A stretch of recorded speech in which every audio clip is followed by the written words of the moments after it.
to the middle. Turn right. Turn to the middle.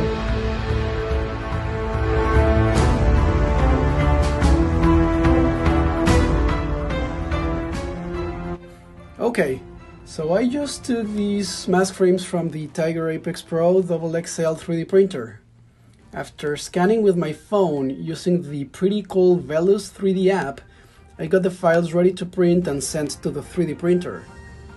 I am removing the supports from my mask right now, and I'm looking forward to see how it fits. I'm almost done. The whole process was pretty fast.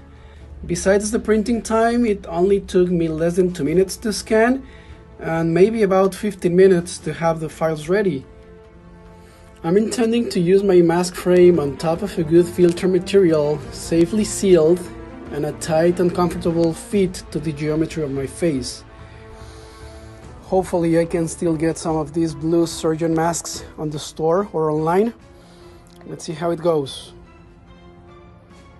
Perfect fit. That's incredible. Stay tuned.